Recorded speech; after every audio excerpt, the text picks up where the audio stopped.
ശക്തി. അതായത് ഇപ്പം right hand ഉള്ളവരുണ്ടാവും, left hand ഉള്ളവരുണ്ടാവും. ഇത് ഏത് കൈക്കാണ് ശക്തി എന്ന് വെച്ചാൽ ആ ഒരു കൈ ഇങ്ങനെ വെച്ചതിന് ശേഷം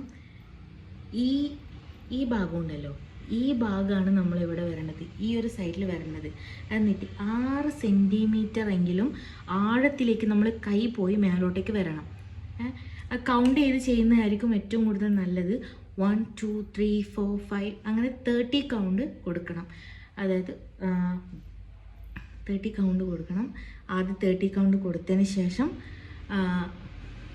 മൗത്തിലോട്ട് ഇത് കൊടുക്കണം, എയർ കൊടുക്കണം. പക്ഷേങ്കിൽ നമുക്ക് അറിയാത്ത ഒരാൾക്കാണെങ്കിൽ അവർക്ക് എന്ത് അസുഖമുണ്ടോ ഇല്ലയോ എന്ന് നമുക്കൊന്നും പറയാൻ പറ്റില്ലല്ലോ, അതൊന്നും നമുക്കത് കൊടുക്കാൻ പറ്റില്ല.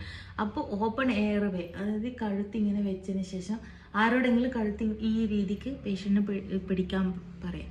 അതിനുശേഷം നമ്മൾ നന്നായിട്ട് CPR കൊടുത്തുകൊണ്ടിരിക്കുക. ഒരു മെഡിക്കൽ നമുക്കത് ആംബുലൻസോ വണ്ടിയോ എന്തെങ്കിലും വരുന്നത് വരെ നമ്മൾ കറക്റ്റ് CPR കൊടുക്കുക. അല്ലെങ്കിൽ ആ പേഷ്യൻറ്റിന് ബോധം വരുന്നവരെ നമ്മൾ CPR കൊടുക്കുക. ഇപ്പം CPR ഒരിക്കലും ഒരാൾക്കും ഒരു 30 കൗണ്ടിന് മേലെ ഒരാൾക്ക് തന്നെ കൊടുക്കാൻ പറ്റണമെന്നില്ല. നമുക്ക് തന്നെ ഒരു ശ്വാസം മുട്ടൽ വരും. അപ്പോൾ അതുകൊണ്ട് എന്ത് ചെയ്യുക, ഈ നമ്മൾ ചെയ്യുന്നത് മറ്റൊരാൾ നോക്കി നിൽക്കണേ, അവരോട് പറയരുത്, നോക്കുക എങ്ങനെയാണിത് ചെയ്യുന്നതെന്ന് നോക്കുക.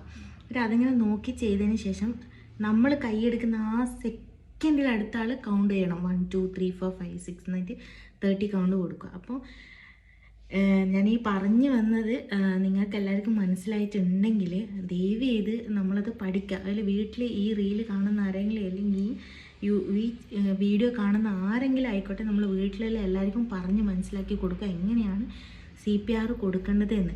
അതിൽ നമ്മൾ 1 മിനിറ്റിൽ 100 അല്ലെങ്കിൽ 120 കൗണ്ട് കൊടുത്തിരിക്കണം പേഷ്യൻറ്റിന് 1 മിനിറ്റിനുള്ളിൽ.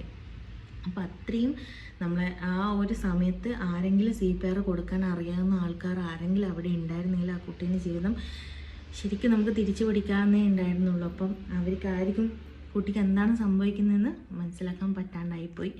പിന്നെ അതുപോലെ തന്നെ ആ ഒരു പെട്ടെന്ന് വണ്ടിയും വരാനുള്ള ഒരു ടൈമും കൂടെ ആയതുകൊണ്ടാണ് ആ കുട്ടിയുടെ ജീവൻ പോയത്. എന്തായാലും ഇനി ഒരാളും നമുക്ക് CPR അറിയില്ല, അപ്പോൾ ആ കൂട്ടത്തിലുള്ളവർക്ക് ആരെങ്കിലും CPR ആയിരുന്നു ആ കുട്ടി രക്ഷപ്പെട്ടായിരുന്നു. ഇനിയിപ്പോൾ ഈ കാര്യത്തിൽ നമ്മൾ CPR പഠിക്കാൻ ശ്രമിക്കുക ഗൈസ്. നമുക്ക് വേറെ ഒന്നും ചെയ്യാനില്ല, CPR പഠിക്കാൻ ശ്രമിക്കുക. CPR എന്തായാലും ഒരു വീട്ടിലെ എല്ലാവരും, നമ്മളെ വീട്ടിൽ ഇപ്പം ഞാൻ എൻ്റെ വീട്ടിൽ ഞാൻ എൻ്റെ അമ്മക്കും എല്ലാവർക്കും ഞാൻ CPR എങ്ങനെ കൊടുക്കണ്ടേന്ന് പഠിപ്പിക്കും. ശരിക്കും ഞാൻ പഠിപ്പിക്കും. ഞാൻ CPR സർട്ടിഫൈഡ് വാങ്ങിയ ഒരാൾ വീട്ടിലുണ്ടായിട്ട്. പിന്നെ അത് നമ്മൾ